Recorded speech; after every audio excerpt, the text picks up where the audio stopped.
नाज़रीन, रशिया और बेलारूस ने न्यूक्लियर ड्रिल्स का ऐलान कर दिया है और बेलारूस ने कहा है कि वो तमाम पॉसिबल सिनेरियोज की तैयारी कर रहा है और उसके मुताबिक एक बड़ा हमला हो सकता है। बेलारूस जो रशिया का इत्तेहादी है वो न्यूक्लियर ड्रिल्स भी कर रहा है और उसने कहा है कि उसके ऊपर हमला वेस्ट की जानिब से, नेटो की जानिब से हो सकता है। ज़ाहिर है कि अगर इस तरह का कोई हमला होता है यूक्रेन और रशिया के अलावा कोई तीसरी जो एंटिटी है, कोई तीसरा मुल्क जो है, अगर वो इस जंग में शामिल होगा तो वो तीसरी आलमी जंग का आगाज साबित होगा।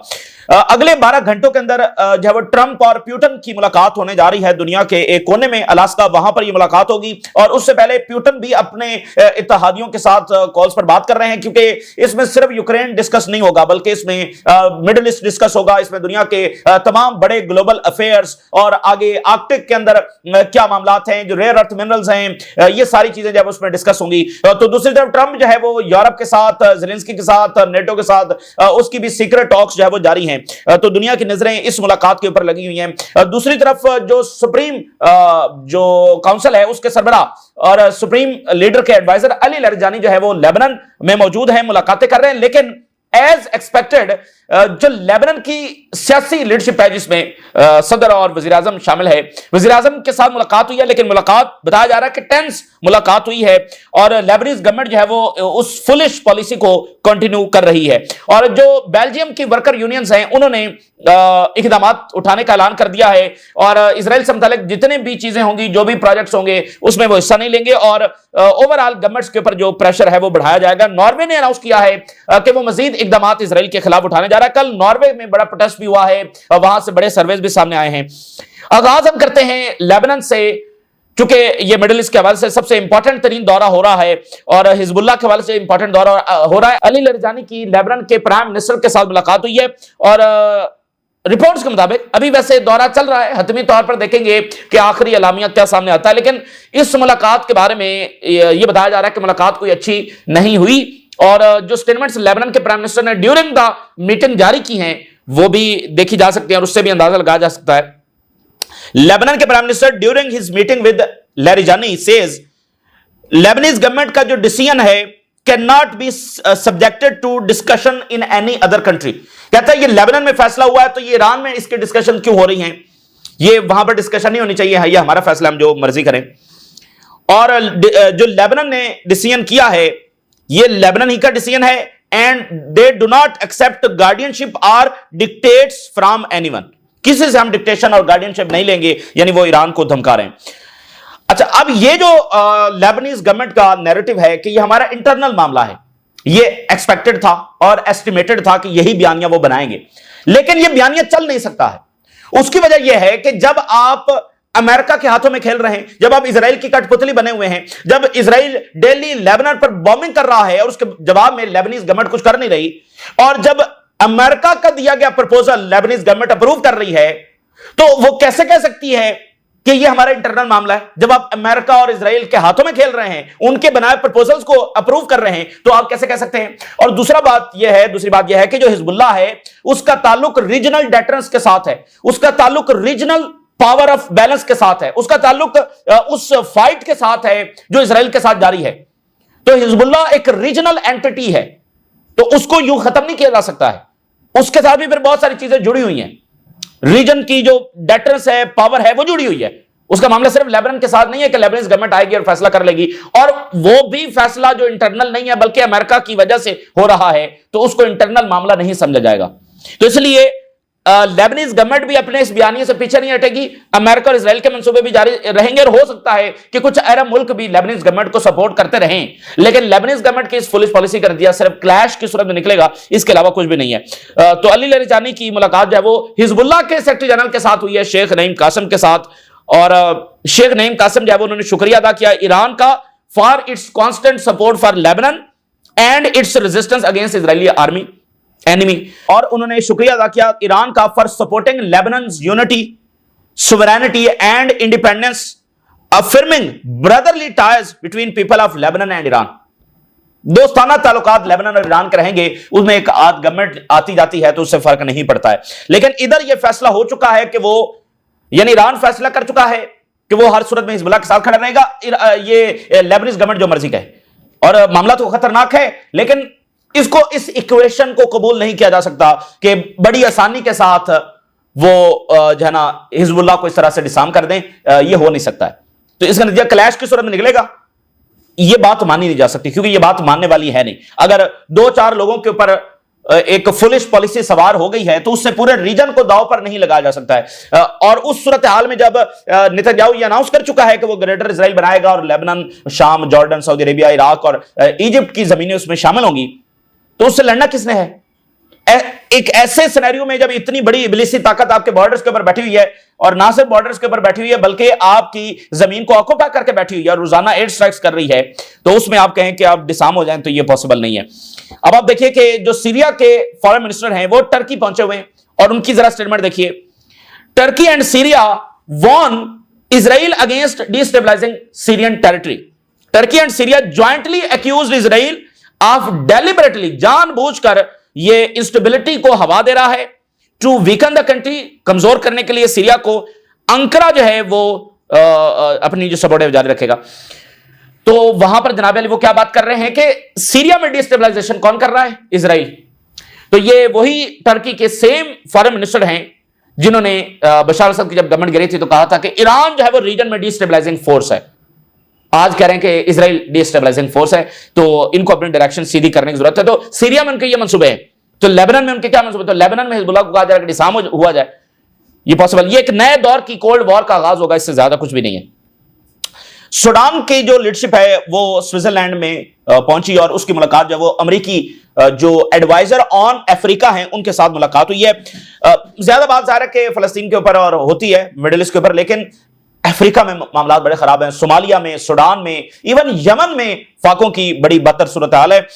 और सूडान में इस वक्त शदीद तरीन फाके हैं और फैमन है, वहां पर मेडिसिन की बहुत कमी है और हंड्रेड्स ऑफ थाउजेंड्स कैजुअलिटीज हो चुकी हैं, खाना जंगी जारी है। और ये पता नहीं जो लीडरशिप है इस्लामी दुनिया की वही सिविल वॉर का जो शिकार होती है। तो famine in Sudan deepens amid civil war and global neglect. वहां ग्रेट गेम जारी है। सूडान में से साउथ सूडान निकल गया, नीचे सोमालिया में से सोमाली लैंड निकल गया। तो सूडान के साथ भी अमेरिका की बातचीत जारी है, बेसिस के हवाले से, पोर्ट्स के हवाले से, मिनरल्स के हवाले से। नीचे सोमाली लैंड के साथ बेसिस और पोर्ट्स के हवाले से ये सारी बातें जारी हैं। दरमियान में अगर चले जाए तो कांगो, रवांडा के साथ जारी है। उधर जो दूसरा साहिल है उस पर सेनेगाल और वो सारे, वहां पर भी। बरतानिया से बड़ी खबर है, और बरतानिया से खबर यह है कि एक लैंडमार्क एक लॉ सूट जो है वो फाइल किया गया। वहां पर नाज़रीन बरतानिया में हो क्या रहा, अब ये इजरायली लॉबी की कई डायमेंशंस भी खुलकर सामने आ रही हैं कि इन्होंने सिस्टम को कैसे जकड़ा हुआ था, वो भी एक्सपोज हो रही है। बरतानिया में एक लॉयर्स की एक ऑर्गेनाइजेशन है, लॉयर्स फॉर इजराइल, वो वहां पर बहुत सारे इंटिमिडेशन कर रही है, प्रेशर कर रही है और रोकने की कोशिश कर रही है वो तमाम एक्टिविटीज जो फलस्तीन से मुताल्लिक है। उसके खिलाफ जो है वो खुद यानी कि ऑफिशियली कंप्लेंट फाइल की गई है, landmark complaint issued against UK lawyers for Israel. अब ये पब्लिक इंटरेस्ट लॉ है, लॉ सेंटर है और यूरोपियन लीगल सपोर्ट सेंटर है। इन्होंने कंप्लेंट फाइल की है जो रेगुलेशन अथॉरिटी है वहां पर, accusing UK lawyers for Israel, ये एक तंजीम का नाम है UK lawyers for Israel, to intimidate pro Palestine groups. ठीक है ना, ये बाकायदा वहां पर बदमाशी कर रही है। इसने बहुत सारे वाकयात किए भी हैं। मिसाल के तौर पे एक बड़ी अहम रिपोर्ट सामने आई है, एक हॉस्पिटल है फेमस वहां का वेस्ट मिनिस्टर में, तो वहां पे जनाबे अली जो हॉस्पिटल की गैलरी है वहां पर डेकोरेटेड प्लेट्स जो है वो लगी हुई थी, और वो बनाई किसने थी? गजा के जो बच्चे हैं, गजा में जो स्कूल चिल्ड्रन हैं, कुछ साल पहले यानी कि उन्होंने बनाई थी और वो यहां पर भेजी गई थी, और कम से कम 10 साल से वो इस गैलरी के अंदर लगी हुई हैं। इनमें क्या लिखा है? Symbol of peace and call for an independent Palestine state. एक दहाई से वहां पर लगी हुई हैं। इन्होंने जनाब अली उसके डायरेक्टर को प्रेशराइज करके वो जो डिस्प्ले था गजा के बच्चों ने बनाया हुआ था, जो जिसमें क्या था? Symbol of peace and Palestine state, वो वहां से हटवा दिया। और यह कहा गया कि बहुत सारे पेशेंट्स ने रिक्वेस्ट की है, कंप्लेन की है, इसलिए ये हटवाई गई है ये सारा डिस्प्ले। बाद में इंडिपेंडेंट इंफॉर्मेशन एक्ट के तहत जो इंफॉर्मेशन ली गई उसमें यह पता चला कि हॉस्पिटल को एक भी कंप्लेन तो मौसूल हुई नहीं है, बल्कि ये जो यूके लॉयर फॉर इजराइल है इसने प्रेशर करके डायरेक्टर से यह फैसला करवा लिया। तो सीरीज ऑफ इस तरह की कैंपेन्स और targeting expression of solidarity with Palestine, मतलब जहां मुजाहरे कोई भी इस तरह का कोई एक्टिविटी हो रही है उसको ये टारगेट कर रहे हैं वहां पर अमेरिका में, बरतानिया में बैठकर। तो पब्लिक इंटरेस्ट लॉ सेंटर और यूरोपियन लीगल सपोर्ट सेंटर जो है उन्होंने 114 पेजेस की कंप्लेंट फाइल कर दी है और उसमें उन्होंने इनके सारे कारनामे जो बताए हैं कि ये कैसे सिविल सोसाइटी ग्रुप्स को इंटिमिडेट कर रहे हैं। और ये जो है यूके लॉ फॉर इजराइल, ये फर्म जो है अनरेगुलेटेड लॉ फर्म है, इसको जब यहां पर बैन किया जाए, यानी वो फलस्तीनियों को बैन करवा रहे थे, अब वो खुद ही वहां पर बैन होने जा रहे। तो एक एक यानी इनकी डायमेंशन सामने आ रही है कि ये कैसे वहां पर सिस्टम्स को जकड़े हुए थे। This firm is acting in a manner that chills public participation and intimidate those who stand in solidarity with Palestine. और उन्होंने कहा कि we will not allow legal threats to shut down the public right to speak about on Palestine. ये फलस्तीन के लिए मुजाहरे solidarity उसको शट डाउन करने की कोशिश कर रहे थे, तो उन्होंने कहा कि हम किस सूरत जब होने देंगे। नॉर्वे ने अनाउंस किया है कि there will be other measures regarding our investments in Israel and we take this matter seriously. Norway जिसने बिलियंस ऑफ डॉलर्स निकाली हैं, वो कह रहे हैं कि हम मजीद इन्वेस्टमेंट्स निकालने जा रहे हैं क्योंकि वाइडर इन्वेस्टमेंट्स हैं। $2 ट्रिलियन का ये फंड था जिससे इन्वेस्टमेंट जाती थी, कितना वाइडर होगा, तो वो वहां पर अपने पैसे निकाल रहे हैं। जो बेल्जियम की वर्कर यूनियंस हैं वो सामने आ गई हैं। Workers have decided to take action against Israel violation after the inaction of the officials of the governments. जो यूरोपीय यूनियन की गवर्नमेंट एक्शन नहीं ले रही, अब हम एक्शन लेंगे। वर्कर यूनियन सामने आ गई हैं और वो ओवरऑल यूरोपीय यूनियन की जो वर्कर यूनियंस हैं उनके साथ राब्ते कर रही हैं। उन्होंने कहा कि हर कोई यूक्रेन के साथ तो सिंपैथी रखता है कि जो रशिया ने इन्वेजन किया है, but remain silent about the genocide in Gaza. तो ये डबल स्टैंडर्ड्स है कि गाजा के ऊपर खामोश है लेकिन यूक्रेन के हवाले से सैंक्शन जब इसराइल के ऊपर लगनी चाहिए एंड स्टेट ऑफ पैलेस्टाइन जब उसको रिकॉग्नाइज किया जाना चाहिए इमीडिएटली। तो ये वहां पर सूरत हाल है। साउथ चाइना सी में जो टेंशंस हैं वो बढ़ती चली जा रही हैं और एक जंग वहां पर पनप रही है। लेकिन वहां पर एक अजब वाकया हुआ है जिससे यह साबित होता है कि अमेरिका अगर वहां पर जंग छेड़ेगा और जो जो इत्तेहादी इस जंग में जाएंगे वो बड़ा नुकसान उठाएंगे। अमेरिकी जो वॉरशिप्स हैं वो जा रहे थे और चाइना ने उनको उस इलाके से निकाला है और बकायदा टकराव हुआ है। China says it repelled US warships in South China Sea. बकायदा जो है वो उनको वहां से जब निकाला गया है और ये अपनी नौयत का मुनफरिद ये वाकया है। और उन्होंने कहा कि Chinese forces would remain on high alert all the times. यानी दुनिया में कोई ऐसी फोर्स नहीं है जो अमेरिकन वॉरशिप्स को निकाल सके। तो साउथ चाइना सी में चाइना ने अमेरिकन वॉरशिप्स को वहां से निकाला है, तो इससे अपनी उन्होंने एक जो अथॉरिटी है वहां पर स्टैब्लिश की है। ये कोई मामूली चीज तो नहीं है कि आप अगर अमेरिकन वॉरशिप्स को धकेल रहे हैं, बकायदा उन्होंने धकेला है उसको और वो करते करते उसको अपने उस एरिया से बाहर निकाला है। तो अगर यानी इसका मतलब यह है कि चाइना की अथॉरिटी वहां पर इस तरह से स्टैब्लिश हो रही है कि अब अमेरिका भी वहां पर नहीं घुस सकता। तो दुनिया में और किसने, जापान ने, फिलिपाइन ने थोड़ी वहां पर जाना है, बर्तानिया ये थोड़ी जाएंगे। अमेरिका जो दुनिया में सिर्फ ब्लू वाटर नेवी अमेरिका की, अगर वो नहीं जा सकता। और यानी देखें बड़ी पावर्स के ऐसे ही जेस्चर होते हैं ना, उन्होंने वहां पर अपनी अथॉरिटी स्टैब्लिश कर ली है, तो अमेरिका का वहां से निकल जाना, मजबूर हो जाना, तो चाइना ने अपनी ताकत स्टैब्लिश की है। तो चाइना इस तरह से राइज कर रहा है हर मैदान में और अमेरिका जो है वो इन्वॉल्व है गजा में, वहां पर बिजी है। इसी दरमियान बेलारूस और रशिया जो है simulate nuclear planning in Zapad 2025 drills. उन्होंने इन ड्रिल्स का नाम रखा है और इसमें वो न्यूक्लियर ड्रिल्स जो है वो करने जा रहे हैं। बेलारूस और रशिया जो है वो मिलिट्री ड्रिल्स करेंगे that will include nuclear weapons plannings and move inside heightened nuclear signalling between Moscow and Washington. Moscow और वाशिंगटन में जो ये न्यूक्लियर थ्रेट्स और ओवरऑल नेटो यूरोप, यानी देखें डेंजरस बात है ना। बेलारूस को वो न्यूक्लियर और ड्रिल सारी कर रहे हैं, तो यूरोप में और नेटो में जा रहे कि चूंकि वो धमकियां दे रहे हैं तो वो इस हद तक जा रहे हैं। वो मामूली चीज तो नहीं है, कन्वेंशनल नहीं, न्यूक्लियर। उन्होंने डिस्क्राइब किया कि ये क्रूशियल एलिमेंट है हमारी स्ट्रेटेजिक डेटर्स पॉलिसी का। बेलारूस ने कहा Belarus must be ready for all possible scenarios. तमाम सिनेरियोस के लिए बेलारूस जो वो तैयार रहे। और हम क्लोजली मॉनिटर कर रहे हैं सिचुएशन को। हमारे जो वेस्टर्न बॉर्डर्स हैं और जो नॉर्दर्न बॉर्डर्स हैं, हम ये कैलकुलेट करते हैं कि हमारे पर किसी वक्त हमला हो सकता है और हम हर वक्त वहां पर हाई अलर्ट के ऊपर हैं। और हमारी जो मिलिट्री एक्टिविटी है वो ऑन गोइंग है। हमारा जो कोर ऑब्जेक्टिव है वो ये है कि to prepare the armed forces to repel any attack. Strategy ये है कि हम हर वक्त हाई अलर्ट रहेंगे और किसी भी हमले को रिपेल करना ये हमारी बुनियादी स्ट्रेटजी है। To be ready for repulsive the adversary aggression is are the main task. कोई भी एग्रेशन हमारे ऊपर हमला होगा तो उसको हम जवाब देंगे और हमारी तमाम आर्म्ड फोर्सेस की जो एफर्ट्स हैं वो इसी डायरेक्शन में आगे बढ़ रही हैं और हम वक्तन फक्तन जो स्ट्रक्चर है अपनी फोर्सेस का वो भी चेंज करते रहते हैं। तो बेलारूस काफी ये डेंजरस, यानी न्यूक्लियर ड्रिल्स रशिया और बेलारूस करने जा रहे हैं। इसी दरमियान पुतिन और ट्रंप की मुलाकात होने जा रही है। तो secret Trump Zelensky EU talks held ahead of Putin summit. Europe था, ज़ेलेंस्की था और ट्रंप था, इनकी सीक्रेट टॉक्स हुई हैं कि पुतिन के साथ बात क्या करनी है, कहां तक जो है वो चीजों को माना जा सकता है, कहां तक मामलात को ले जाया जा सकता है। तो यहां पर भी यानी कि सीक्रेट टॉक्स और पुतिन भी अपने इत्तेहादियों से बात कर रहा है। तो नजरें इस पर लगी हुई हैं, क्या ये मुलाकात जो है वो कोई नतीजा खेज साबित होगी, क्या ये यूक्रेन की को जंगबंदी की तरफ लेकर जाएगी। लेकिन यहां पर यूक्रेन को सबसे बड़ा मसला यह है कि जो टेरिटरीज रशिया ले गया है उसको रशिया के हवाले करना ही पड़ेगा, जिसको रशिया इंडिपेंडेंट कंट्रीज डिक्लेयर कर चुका है। वो टेरिटरीज ये वापस नहीं ले सकते। लेकिन अगर उन टेरिटरीज को मान लिया जाता है अलग कंट्रीज, तो फिर यह होगा कि एक प्रेसिडेंट यहां पर सेट हो जाएगा कि इसका मतलब इस तरह से भी लैंड जो है वो ली जा सकती है। तो कल को कोई और मार्ग भी खुल जाएगा। ये जो यहां पर यूक्रेन की जंग हुई है, ये अगर सीज फायर हो भी गया तो मैं आपको बता दूं ये कभी खत्म होने वाली नहीं है और ये नेटो और रशिया की बहरहाल जंग पर ही खत्म होगी। और नेटो भी इसी चीज की तैयारी कर रहा है, रशिया भी इसी चीज की तैयारी कर रहा है।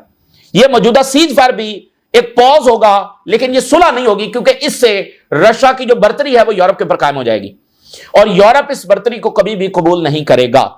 और नेटो इसी के मुताबिक अपनी एक्सपेंशन कर रहा है, अपनी जंगी तैयारियां कर रहा है। ताजा तरीन रिपोर्ट के मुताबिक यूरोप में बहुत ज्यादा एक्सपेंशन जो है वो हमें देखी जा रही है फैक्ट्रीज की, वेपन फैक्ट्री जो वो आगे बढ़ी। आज फाइनेंशियल टाइम ने इसके ऊपर रिपोर्ट दी है, Europe's armed industry booms as war production triples. देखिए ये असला किस लिए वो बना रहे हैं और असला बनाने पर पैसा खर्च हो रहा है, वो जो सोशल प्रोग्राम्स हैं वहां से पैसा निकाल कर इधर लगा रहे हैं। तो उनकी जो वॉर प्रोडक्शन है वो ट्रिपल हो चुकी है फाइनेंशियल टाइम के मुताबिक। किस चीज की तैयारी हो रही है? आर्म्स प्रोडक्शन जो है वो तेजी के साथ बढ़ रही है। फैक्ट्रीज में millions of square metre factories भी, एक तो नई फैक्ट्रीज लग रही हैं, दूसरा जो फैक्ट्रीज हैं उनमें प्रोडक्शन बढ़ रही है। बूस्टिंग शेल बहुत ज्यादा प्रोड्यूस हो रहे हैं, missile output to meet the demands of the war in Ukraine and NATO goals. NATO goals क्या है?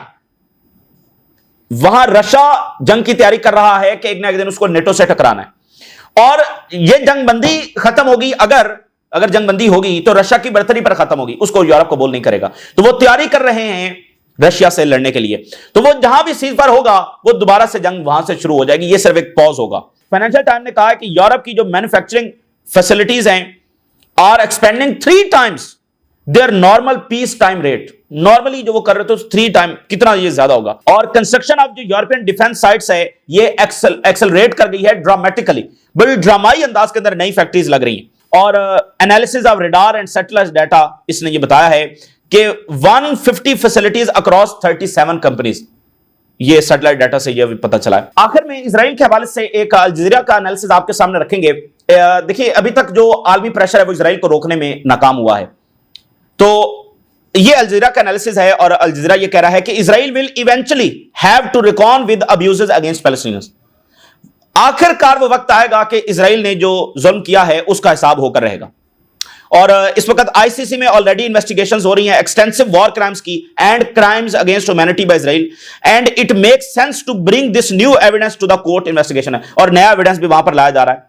ठीक है ना? तो इवेंचुअली वो कह रहे हैं कि वो टाइम आएगा कि इजराइल को जब वो अपना हिसाब किताब जब वो देना पड़ेगा जो भी मजालिम उसने यहां पर किए हैं। फिलहाल तो जाहिर है कि जब कोई जुल्म कर रहा होता है और इस तरह की पावर्स, तो वो उनको लगता है कि वो नाकाबिले तस्खीर है और उनको कोई हिला नहीं सकता और उनको कभी हिसाब देना नहीं पड़ेगा। लेकिन वक्त बदलते हुए भी ज्यादा देर लगती नहीं है। बड़ी बड़ी सल्तनतें कैसे 24 घंटों में कोलैप्स हुई हैं ये भी हमने देखा है। तो खैर अभी तो इजराइल की एक्सपेंशन इस प्रोजेक्ट है ना, वो उसके लिए तो एंडलेस वॉर्स हैं और यहां नेतन्याहू की जो सारी सपोर्ट है वो एक ट्रंप के ऊपर आकर खड़ी हो गई है। यानी अब ये ट्रंप के मूड के ऊपर है। आज ट्रंप का मूड शाम को बदल जाए तो नेतन्याहू फारेगा, इजराइल फारेगा, क्योंकि बाकी वेस्ट उनको छोड़ रहा है और आने वाले दिनों में मजीद पीछे हटता चला जाएगा। और इसराइल अपनी सिर्फ सारी सपोर्ट अमेरिका के ऊपर रखे हुए, ऐसे इसराइल नहीं था। इसराइल की सारी सपोर्ट अमेरिका के ऊपर नहीं थी, बाकी भी इसका वजन उठाए हुए थे। वो अपना बोझ उतार रहे हैं और बोझ अमेरिका के ऊपर बढ़ रहा है, जहां अंदरूनी तब्दीलियां भी आ रही हैं। तो और फिर ऊपर से ट्रंप है, उसके मूड बदलने में भी वक्त नहीं लगेगा। और अभी तो इसराइल ने लंबी जंगों का मंसूबा बनाया हुआ है। तो ये ताजा तरीन सूरत हाल जो आपके साथ शेयर किया, आपने राज रोका करें। इजाजत, अल्लाह हाफिज।